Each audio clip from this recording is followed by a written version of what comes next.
think we are good now. It's just gone through 3 minutes or so of just chatting utter wham, just to realise that I've not actually clicked the live button, but I have now. Now we are live, and against AC Milan, may have just seen, or 2 days ago seen, how Liverpool are actually going to play against Bournemouth this weekend. Welcome back to the channel. If you haven't already, make sure to click like and subscribe. And today we're going to break down how Liverpool are probably, or in my opinion, should set up against Bournemouth this weekend. The Bournemouth side who mixed form so far. They probably should have won against Chelsea. They were by far the better team, but they are not a side that you can underestimate in any circumstance, especially in this Iraola team where they're so aggressive and tenacious. And today we're going to take a look at how Liverpool need to set up if we're going to get 3 points this Saturday and avoid a repeat of what happened against Nottingham Forest, because for all it was a bad day, Forest just set up perfectly. And there's a few things from the AC Milan match that we can touch on that may factor into this game. If you look at the way the teams actually play, AC Milan and Bournemouth, there's a couple of similarities in the positions on the pitch in which they take up. And I'm also going to give my thoughts on who should start, of course, because I'm predicting one or two changes. I think there has to be at this stage now. We've played 5 games. This will be our 6th. And we do need to start making changes. We do need to start utilising the bench that we have. Otherwise, we are going to see burnout, and we don't want that. There's a few players in this team, especially Ryan Gravenberch, who need to be rotated if we're going to get anything from this season. Put in the comments as well who you think needs to start this match, because there's one player who seems to be the main topic of conversation, and that's this man, Darwin Nunez, who this match feels tailor-made for Darwin Nunez. This match feels like this is his bread and butter against a team who like to press, push the back line high. There's so much space in behind for him to exploit, and I think that's going to play a major part in the decision-making for this starting 11. Bournemouth's last match against Chelsea was, you can see on screen, it was not... The score did not reflect how that match went. In all actuality, I think Bournemouth were the better team. Yes, Chelsea had more possession, but that's to be expected. But Bournemouth had far more shots, more corners. In fact, they actually put Chelsea on the back foot. They were first to every loose ball in midfield. It wasn't until the substitutes happened that Chelsea really grew into that match and started to actually look like a viable threat to Bournemouth. I think they hit the crossbar or they hit the post at one point. They forced some really good saves out of Sanchez. There was the long distance effort from, I forget who it was, but it just rattled the crossbar, and it actually would have been better than Duran's goal for Aston Villa. In my opinion, it was a fantastic shot and it just hit the woodwork. So Bournemouth were very unlucky not to actually get anything from that match against Chelsea last week. As I say, Chelsea dominated the possession. It was the second half when they did start to grow into it, but that first half was utterly one-sided. And then you come to Liverpool versus Milan, where it was a similar kind of story. We grew into the match, but yeah, that second half, I don't know, but to be fair, Milan grew into it. But yeah, there was a lot of similarities between AC Milan's side and this Bournemouth team that we're going to be playing. And I've gone with their most recent setup. This was the Chelsea setup. This was the team that started. There might be one or two players coming back. Kepa didn't start the Chelsea game. That was a mistake on my part. But yeah, I think this is the most likely setup that we're going to see from Bournemouth this Saturday. Mark Travers actually started in that match, so that's my mistake. But yeah. Now, one thing which Liverpool did so well during that AC Milan match was beat the pressure in midfield. We often, at times, were crowded in midfield. Gravenberch was not given a second to operate. The second he got the ball, the second anyone got to hit near him, there was 2 or 3 players on him. He didn't have time to really do a lot. And I think that came down to Milan's press in the middle. If we go to the actual lineup and the way that they actually set up the heat maps, the average player positions here, that midfield was where everything happened. The second Gravenberch actually got the ball, the second he actually picked it up, there were 3 or 4 players straight on him, most notably, Loftus-Cheek, Fofana, Rangers. He wasn't given any space, and I think Bournemouth are going to operate in the same way. Bournemouth are a very press-first team. Press first, ask questions later. Last season, or no, sorry, this season, they've challenged 69 dribblers, which is the highest in the league, 14 tackles in the attacking third, which is the fifth highest in the league. And that's something which we're going to use now to pick our starting 11, because this is the one I've gone for. And Darwin Nunez, like I said earlier on, this match is tailor made for him, because one thing that's noticeably different between Bournemouth and Milan, and that's something I never thought I'd ever have to say in my life, but Bournemouth press higher than Milan did against us. Milan seemed to be on the back foot, but the midfield as well was clustered. A lot of people grouped together, but Bournemouth pushed very high, not very high, but they left space in behind. Definitely the average positions of the players, Zabani, Senesi, who, by the way, that Senesi song is so long. If you've not heard it, go listen to the chant. It's great, but it's so long. It does not need to be that long. But anyway, lots of space in behind for them. And as I said, 14 tackles in the attacking third, the fifth highest in the league. They want to win the ball early on, and they commit a lot of players forward. So this team tends to be sort of grouped around this area. It sort of becomes a bit of a cluster in midfield, so to speak. And the back line often pushes quite high. Zabani, Senesi tends to be quite sort of there as well. He tends to be the last man. We saw that against Chelsea. He was putting in some really last-ditch tackles. Nunez has so much space to exploit. And the main way that Liverpool are going to do this is because against AC Milan, a lot of the plan was if the midfield's too crowded, there's only one way you can actually get the ball to the players on your team. If I can just actually click the thing, that'd be fantastic. Is it that one? Jesus, no. Let's just do that. And that was put the ball long. Put the ball long for, at the time, Tsimikas, and at the time, Gakpo, because the midfield was so grouped together. And I think that is going to be the thought process in this match. Trent is more than likely going to be up here, and there's going to be plenty of space in behind for Nunez to get onto. And that's going to be something that he's really going to have to benefit from, because the Nottingham Forest game was not the match to have him in. That was not the match for him to be playing, because obviously it was a deep line. It was a Nottingham Forest team who decided to sit back quite deep. They weren't going to give us much space to actually operate in behind their defenders.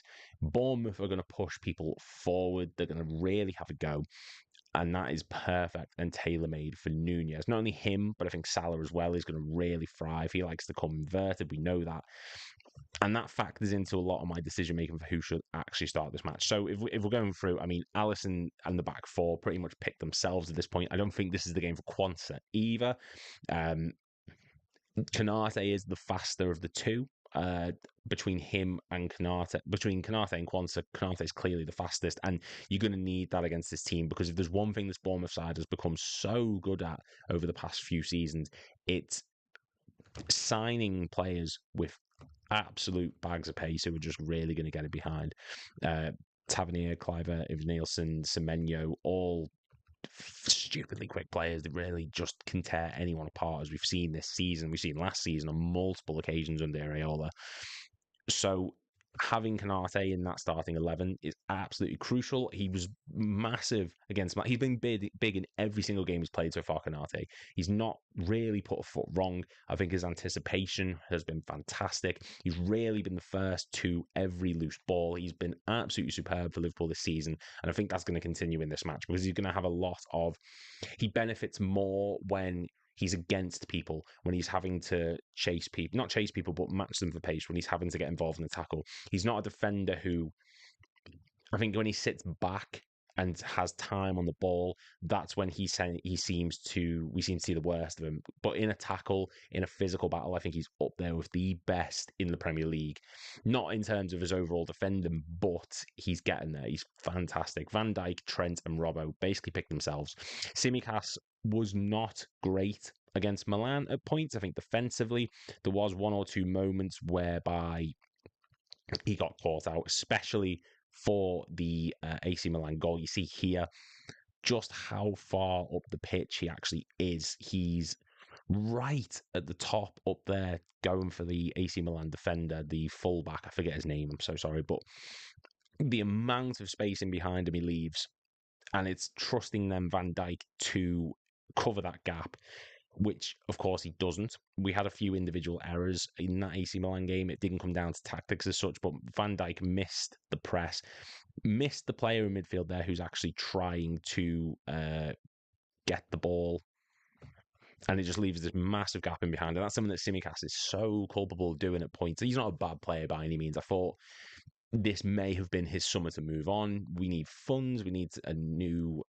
We need to bring in new players, and left back is a position where we've got like Owen Beck, Luke Chambers, who isn't amazing, but he's still an option. Then you've got Scanlon there. You know, there was a lot of depth, and I think that Simicast could have probably moved on to say like an Aston Villa or any team in Europe really that was sort of that mid-table to top six, maybe not like your Milans and your Madrids and Barcelonas and stuff, but he's a good player, but he leaves so much space in behind it. It's time for Robertson to come back into this team. He's been rested against AC Milan. He's been getting subbed off pretty much every game. So for me, that picks itself essentially. That is just a no-brainer with regards to who should be in that back line. And then the midfield, again, it picks itself. And I'd love to say rotate. I'd love to say bring on the likes of Curtis Jones. I'd like to say, you know, Harvey Elliott's injured. We can't use him. Endo would have maybe been better for the Nottingham Forest game where they hit us on the counter. You need someone who's just going to break up play in the middle of the pitch. You don't necessarily need that ball playing midfielder, which Gravenberg is. This game is suited for him so much because Bournemouth, for all they've been a fantastic team, and they do group together in midfield, it's when they start pressing players. They chase players down the most, more so than most teams in the league. They made 37 interceptions last season, which is the third highest in the league, behind only Everton and Manchester United. That's this season, shall I say. And turnovers for them are absolutely massive. So, to me, that's saying they want to win the ball as quick as possible, as high up the pitch as possible. And if you've got the likes of Ivan Nielsen, let's say, pressing around this area, you've got Cliver sort of pressing as well. Semenyo is going to come inverted. Tavernier is going to come inverted. You've then got Gravenberch, who is going to have all this free space to operate in. And then he's got multiple players that he can actually pass to. You know, quite often the plan seems to be either Soboslai makes the run this way and Gravenberg goes through to there, or he's got the option of putting it to Trent, who then moves up to Salah this way. There's continuous options, and it all stems from Ryan Gravenberg in the middle of the pitch because he's so good at what he does. He doesn't linger on the ball, he just picks it up nice and smooth, turn, pass. And that's what we've needed. I think that's why Zubimendi was such a high commodity for us in the transfer market, where we were trying to sign him. We were eager to sign him because of what he's capable of bringing to the team. Gravenberg does that. He's not the best defensive-minded player. His positional sense has definitely improved. He made 7 against AC Milan, which is our highest in the team. And I think it was the highest in the match in all actuality. But he does still have little areas to improve on in that regard. I do think he can be a bit physically weak at points, but he's improving. His main strength is picking up the ball and instantly on the half turn pass it off to someone. He doesn't linger on the ball. He doesn't hold on to it for too long. He will if there's space in front of him, which I think Bournemouth are going to give him. I don't think he's going to find himself with a lack of options. It's just going to be how quick he can release the ball as soon as players press on him. Because as we said, Bournemouth do like to press. And Gravenberg's big issue he's going to have in this match is how many players are going to be around him. Not necessarily is he going to, it's not a matter of how much time does he have on the ball. He just needs to be quick and just decisive. Pass it off, one pass, quick as you can, and just get things moving. The more players that are surrounding him, the more space there is for the likes of McAllister, for Robertson, for Trent, who I think Tavernier is going to have a horrific time down that left side against him and Salah. Same with Kerkez. And it's one of those things where we could underestimate Bournemouth. We absolutely could. It's the worst thing we can do because we've seen in the past Bournemouth have punished us on multiple occasions. A couple of seasons ago, they beat us. They beat us a good few years ago in the famous Karius match. They can turn up against these big sides and actually make things happen. And I think they have the potential to do it. Forest just did it because they turned it with a game plan. I do think that Bournemouth can be a little bit more stubborn in terms of their approach. It is very much, look, we're pressing, regardless of the situation, we're going to have a go. And they're the teams that we like to play because we get space in behind. And I think that's going to really benefit the likes of Gravenberch, who's going to be able to put it off one go. Soboslai notoriously has been quiet this season. He hasn't shone particularly. He hasn't really stood out as opposed to everyone else because you look at McAllister and Gravenberch and how well they're doing in midfield. Soboslai tends to sort of fade into the background. He doesn't actually do anything too crazy. He got the goal against Milan, but it was, let's face it, it was shot at him. He didn't necessarily plan for that to go in. It fell to him perfectly. Slot said he wants him more involved. I think this could be a game where he could do it, definitely. I don't see him staying central too much because of how much Bournemouth group. I can see him sort of drifting out wide with Nunez going through the middle and then Salah maybe cutting inside because you're going to have Trent overlapping as well. Kirkez is going to find himself in a situation. Who do I go with? Is it Salah or Trent? He's probably going to choose Trent because he's the more dangerous player in terms of putting the ball into the box. But Nunez, discussing him, he's had a chance really to shine this season, and I think for fairly good reason. He's not exactly, he hasn't impressed massively when he has played. Jota started off well, but I think he's dipped, and I think that's the main reason why we need to be picking Nunez for this one. I think Nunez is going to have a lot more to offer than Jota. He was good in the Ipswich game, faded a little bit in the next one against Brentford, and then from then on, he's just been completely anonymous. Anonymous. So I think Nunez needs to come into this. He needs to make something happen, and this is his chance to do it. Now, do I think he's going to steal the show? Do I think he's going to put on an absolute clinic? Probably not. But he's got a good track record against Bournemouth. He's played them 3 times. He scored 3 goals, one of which was the winner in the Carabao Cup game that won the goal that he scored. And then he scores 2 goals against them at the Vitality last season. The game at Anfield, he didn't score in the August win from last year, I believe it was. But he's got a good record against them. And it's because of how high they press, because of the amount of space in behind. And he's going to really benefit from all those gaps in behind the Bournemouth back line. And just to sort of, once again, clarify why I think this is the case. So last season, they had the 7th highest turnovers, as I've already mentioned. They have a higher line than AC Milan, and we had to rely on set pieces to beat Milan or to get the first 2 goals to kickstart it because they sat back quite deep. They didn't allow us a lot of space in behind. Salah was taking shots with 1 or 2 players in front of him and rattling the bar, and it was hard to get through. Bournemouth are going to be higher up the pitch than them, as I've mentioned before, and the midfield's going to be clustered. So I think the plan is get the ball out wide, put it to the likes of Diaz, whose first touch is amazing. It's probably going to stem from back here, Van Dijk. We've got the option of playing it to Gravenberch, or we've got the option of playing it out wide there, or maybe to Trent. There's a multitude of different options. This isn't like a Klopp side where it's we play one way, we do this, that's it. There's a variety, there's a multitude of different ways of which we can play. And this game is the perfect chance. There will be space, there will be opportunity. And that's not to say Bournemouth aren't going to have a real go. They've got quality players. Ivan Nielsen, it hasn't worked for him. He missed against Chelsea, that penalty. He had 1 or 2 good chances, but nothing spectacular. Semenyo's been unbelievable at points. He's in my fantasy team. 2 goals he got, or he's had 2 goals, should I say, this season. Tavernier is a fantastic player. Clivert. They've got so many good options. They've still got Sinistera on the bench as well. It's incredible how far they've actually come. And in all honesty, yes, losing Solanke is disappointing for them, but their attack seems a bit more fluent. I don't know if that's just me, but I think their movement, Tavernier and Semenyo coming in the middle to sort of accommodate, to compensate for the fact they've lost those goals from Solanke, it seems to be doing really well. Ivan Nielsen will get a goal at some point and it will sort of kickstart his season.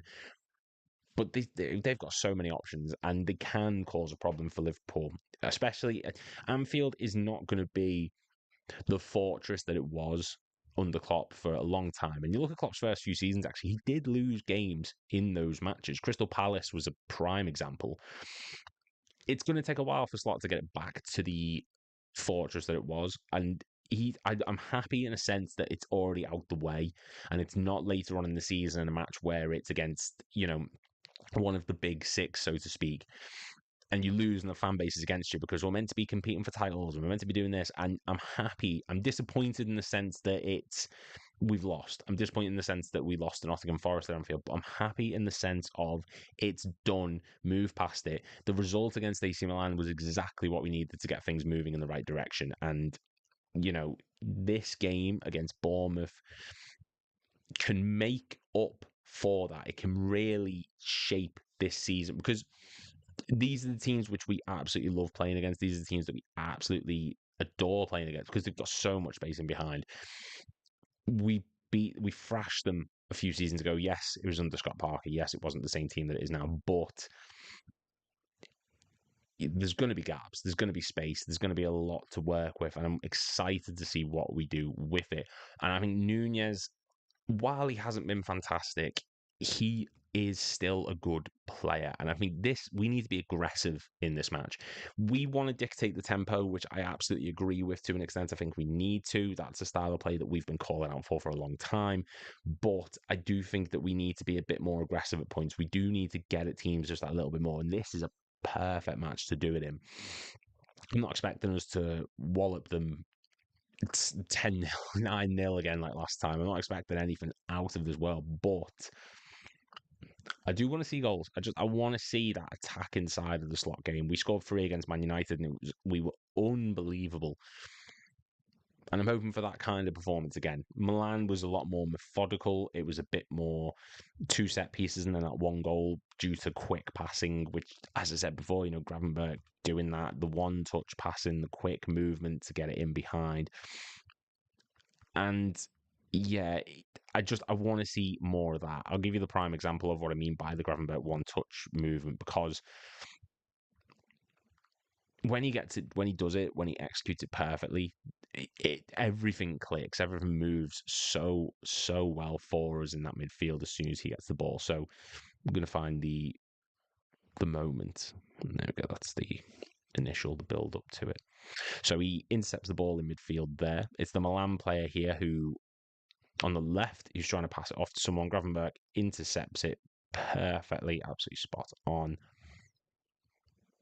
And it's literally 1 pass, takes out 2 midfielders, and we're through on goal. Szoboszlai, first time into the wing for Gakpo, who, Gakpo probably could have, I think he staked the claim for himself to be able to really have a go in the starting 11, but I think Diaz is a bit better coming inside, and that's where we're gonna have space because of how wide the fullbacks go, but how narrow the midfield goes, and that's probably where a lot of the space is going to go. So that is my starting 11. I'd be going with Robertson, Konate, Van Dijk, Trent, Alisson in goal, McAllister, Gravenberch, Szoboszlai, Salah, Diaz, and Nunez. It's pretty much the one that started every game so far, but I'd be changing Jota for Nunez. I just think Jota's not been as good as people would like to think. He started off really well, but then it just dipped majorly. And yeah, I can't see a world in particular where Nunez doesn't start this match, because we do need to rotate. Jota's so injury prone. And yeah, it just makes sense to me. Thank you very much for watching. If you have any suggestions for content that you want to see, please leave it in the comments down below. Make sure to click like and subscribe. And